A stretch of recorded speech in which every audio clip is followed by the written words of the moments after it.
Assalamualaikum Sobat Jejak Gentala. Sekarang lagi ramai ya tentang perseteruan dengan Gus Samsudin dan pesulap merah.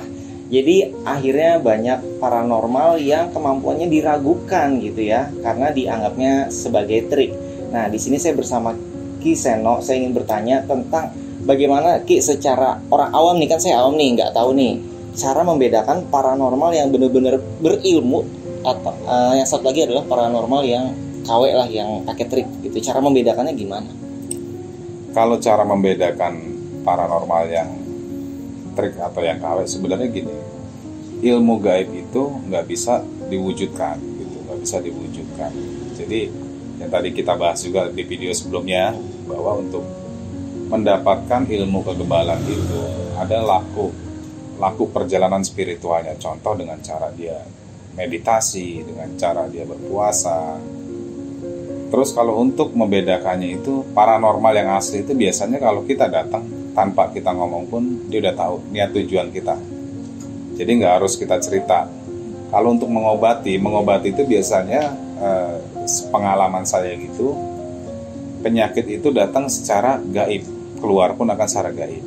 Ya mungkin nggak tahu ya kalau ada yang bisa mengeluarkan secara fisik atau berwujud, saya nggak ngerti. Cuman pengalaman saya sih, penyakit gaib itu datang secara gaib, bisa dihilangkan secara gaib gitu. Oh, jadi contohnya gini, kayak misalkan di ronsen ada paku gitu ya di badan kita, itu pun berarti ngeluarinnya itu nggak kelihatan gitu ya? Biasanya nggak kelihatan, karena dia masuknya nggak kelihatan.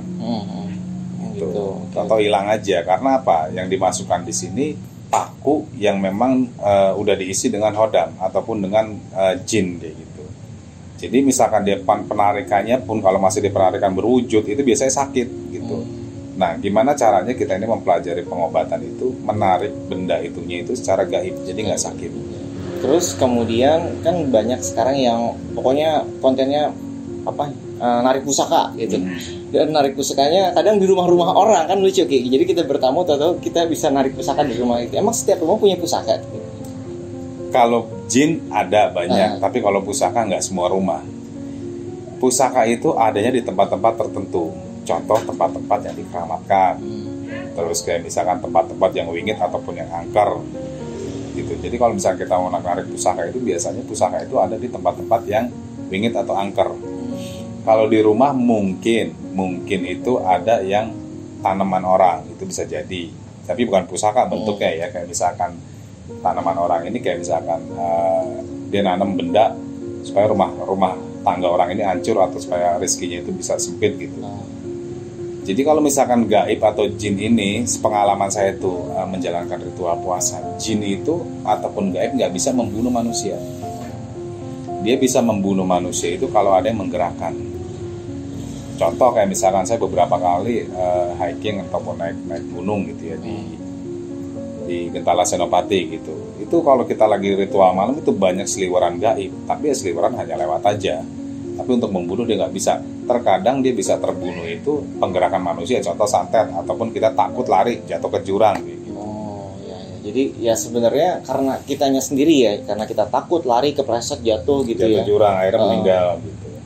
Oke, jadi kalau misalkan kita lagi tadi hiking, naik gunung, jika melihat penampakan mungkin wujudnya bisa jadi macan gitu ya Ki? Bisa jadi. Nah, apa yang harus kita lakukan Ki? Jadi apa ya? Sebenarnya segala sesuatu hal itu, gaib itu ada atau enggak tergantung pikiran kita, tergantung sugesti kita. Jadi kalau misalkan kita datang nih ke suatu tempat, tapi itu nggak ngerti ya itu biasa wujud jin atau bukan, tapi yang saya lihat sih itu jin. Kayak misalkan gue jalan nih ya, gue jalan nih ke hutan gitu, terus gue berpikir nih, ini kalau ntar ada kuntilanak gimana, itu gue sugestiin dalam diri gue tuh. Nah, itu akan timbul jin itu atau berwujud kuntilanak. Jadi yang paling utama itu dalam laku puasa pun. Jadi gue pernah menjalankan ritual puasa waktu itu, beberapa hari gue nggak makan. Apa yang gue takutkan di sini, dia itu keluar, gitu. Misalnya gue takut, gue itu kan paling takut itu kan sama hewan-hewan melata, geli lah bukannya takut. Gue berpikir, ini gue di gunung, gue lagi puasa gini, tempatnya lembab ini, kalau ada ulet gimana? Itu gue lihat ulet keket satu bantal guling gedenya. Satu apa banyak? Nah, satu biji tapi segede bantal guling. ulet keket tuh tahu kan. Gue itu udah mau lari, cuman gue terus aja, gue diem aja gitu. Akhirnya gue coba rabah, gue coba sentuh pakai ibu jari gitu, nggak kesentuh. Oh berarti ini godaan.